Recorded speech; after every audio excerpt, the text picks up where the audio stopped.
গণভোটের রায় বাস্তবায়নে সরকারকে বাধ্য করা হবে বলে হুঁশিয়ারি দিয়েছেন জামায়াতে ইসলামীর আমির ও বিরোধী দলীয় নেতা ডাক্তার শফিকুর রহমান।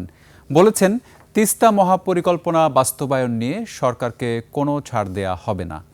রংপুর বিভাগীয় প্রতিনিধি লিয়াকত আলী বাদলের তথ্য ও ছবিতে বিস্তারিত ডেস্ক রিপোর্টে। রংপুর জিলা স্কুল মাঠের ১১ দলের জনসমাবেশ।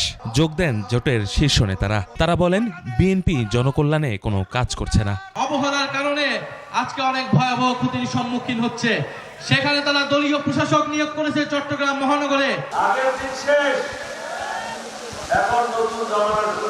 বিরোধী দলের নেতা ডাক্তার শফিকুর রহমান বলেন, নির্বাচনের আগে প্রধানমন্ত্রী তারেক রহমান তিস্তা মহাপরিকল্পনা বাস্তবায়নের প্রতিশ্রুতি দিলেও ক্ষমতায় আসার পর তিনি সেই ওয়াদা রক্ষা করেননি। বাজেটেও এই প্রকল্পের জন্য কোনো বরাদ্দ রাখা হয়নি।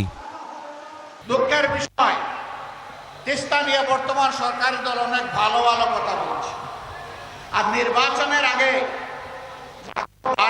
তিস্তা বাঁচাও এই আন্দোলন করেছে, কিন্তু তিস্তা নিয়ে এই বাজেটে 10 টাকারও কোনো অ্যালোকেশন নেই। সীমান্ত পরিস্থিতি নিয়ে উদ্বেগ প্রকাশ করে জামায়াত আমির বলেন, ভারত সীমান্ত দিয়ে পুশিং করছে, অথচ সরকার নীরব।